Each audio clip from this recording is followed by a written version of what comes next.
الحمدللہ رب العالمین نحمدہ ونصلی علی رسول کریم اما بعد فاعوذ باللہ من الشیطان الرجیم بسم اللہ الرحمن الرحیم قال رب انی دعوت قومی لیلا ونہارا فلم یزدہم دعائی الا فرارا وانی کلما دعوتہم لتغفر لہم جعلوا اصابعهم في آذانهم واستغشوا ثيابهم وأسروا واستكبروا استكبارا صدق الله العظيم.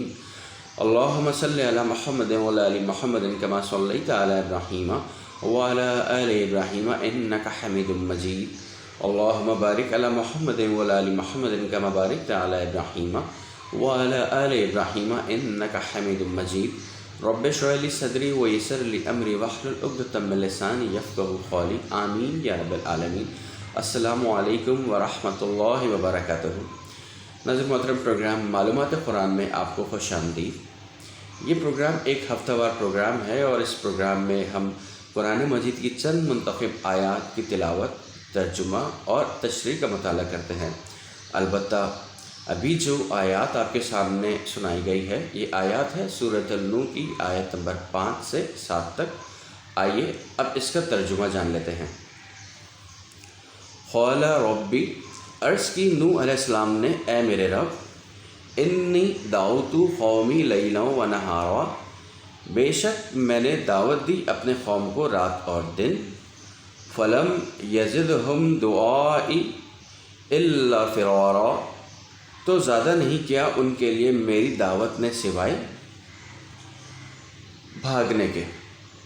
وَإِنِّي كُلَّمَا دَعَوْتُهُمْ، اور بے شک میں نے جب بھی انہیں دعوت دی دین حق کی طرف، لِتَغْفِرَ لَهُمْ، تاکہ تو بخشش دے انہیں ایمان قبول کرنے کی صورت میں، جَعَلُوا أَصَابِعَهُمْ بِآذَانِهِمْ، انہوں نے ڈال لی اپنی انگلیاں اپنے کانوں میں، وَاسْتَغْشَوْا ثِيَابَهُمْ، اور اوڑھ لیں اپنے کپڑے، وَأَسَرُّوا، اور اڑ گئے، وَاسْتَكْبَرُوا اسْتِكْبَارًا، اور تکبر کیا، بڑا تکبر میری اطاعت سے.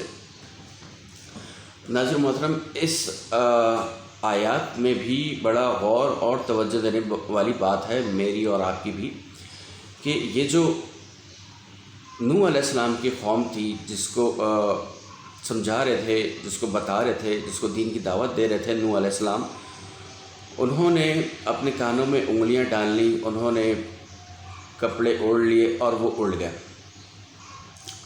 غور کرنے کی بات یہ ہے کہ جو نوح علیہ السلام کہ قوم کا حال تھا، کہیں وہ ہمارا حال تو نہیں ہے. اس پہ توجہ دینے کی بات ہے، آپ کی بھی، میری بھی اور ہم سب کی. آگے چلتے ہیں تشریح کی طرف. سید نوح علیہ السلام نے دن اور رات میں بار بار قوم کے سامنے اللہ تعالیٰ کا پیغام پیش کیا. قوم نے بڑی حقارت سے آپ کی دعوت کو جھٹلا دیا. کوئی آپ کے پاس آئے بار بار دعوت دینے کے لیے اور آپ اگر اس کو جھٹلا دیں تو کیسا فیل ہوگا آپ کو؟ آپ اندازہ لگا لیجیے. آپ علیہ السلام نئے نئے اسلوب اور مثالوں سے انہیں سمجھاتے رہے، لیکن ان کی سرکشی اور حق سے دوری بڑھتی چلی گئی. اللہ تعالیٰ مجھے اور آپ کو توفیق دے کہ ہماری دوری نہ بڑھے، آمین. آپ علیہ السلام ان کے لیے بھلائی اور بخشش کے خواہش مند تھے، لیکن وہ آپ کو اپنا دشمن سمجھتے تھے. آپ علیہ السلام دعوت دیتے اور وہ کانوں میں انگلیاں ٹھونس لیتے، اپنی چادروں سے منہ کو ڈھانپتے اور تکبر سے اٹھ کر چل پڑتے. یہاں پہ ذرا غور کیجیے گا، جب اذان ہو رہی ہوتی ہے، اذان کے بعد کہیں ایسا تو نہیں کہ ہماری توجہ کسی اور جگہ لگ جاتی ہے؟ کہیں ایسا تو نہیں اذان ہونے کے بعد ہم یہ سوچیں کہ ہاں بھائی نماز ہم بعد میں پڑھ لیں گے، پہلے یہ کام کر لیں؟ کہیں ایسا تو نہیں کہ اذان ہونے کے بعد ہم نماز کی طرف سوچتے ہی نہ ہوں اور ساری کی ساری توجہ اپنے کام کی طرف ہو؟ اسی طریقے سے اللہ تعالیٰ آپ کو اذان کے ذریعے دعوت دے رہا ہوتا ہے کہ آؤ میری عبادت کرو. مزید آگے چلتے ہیں۔ سلام ہے سید نوح علیہ السلام کے صبر و تحمل پر کہ وہ پھر بھی دل سوزی سے قوم کی اصلاح کی مسلسل کوشش کرتے رہے۔ ذرا میں اور آپ اپنے آپ کو اس دور میں رکھیں اور اس دور میں رکھ کے یہ سوچیں کہ کہیں ایسا تو نہیں کہ ہم اگر اس قوم میں ہوتے، اللہ نہ کرے اگر ہمارا یہ حال ہوتا تو ہماری بھی باتیں اس پہ اسی انداز سے لکھی ہوئی ہوتی۔ اب آج جس دور میں ہم جی رہے ہیں ہمیں یہ کوشش کرنی چاہیے کہ اس سے سبق سیکھیں، آج کے اس آیات ترجمہ اور تشریح سے ہم سبق سیکھیں کہ پچھلی قوم نے ایسا کیا کیا تھا جو ہم نہ کریں، جس سے اللہ تعالیٰ ناراض ہو، جسے نوح علیہ السلام بار بار ان کو دعوت دیتے چلے گئے اور وہ ان کے اندر تکبر آتا گیا۔ کوشش کیجیے نہ مجھ میں تکبر آئے نہ آپ میں تکبر آئے، اور اللہ تعالیٰ کی دعوت پہ چلنے کی بھرپور کوشش کیجیے۔ ناظرین محترم، آج آیت نمبر 5 سے لے کے 7 تک سورہ نوح کی تلاوت، ترجمہ اور تشریح کا مطالعہ ہم نے کیا ہے۔ اس کے بعد ہے آیت نمبر 8 سے لے کے آیت نمبر 13 سورۃ النوح کی آیات ہے۔ یہ آیات کا مطالعہ ہم انشاءاللہ تعالیٰ اگلے ہفتے کریں گے۔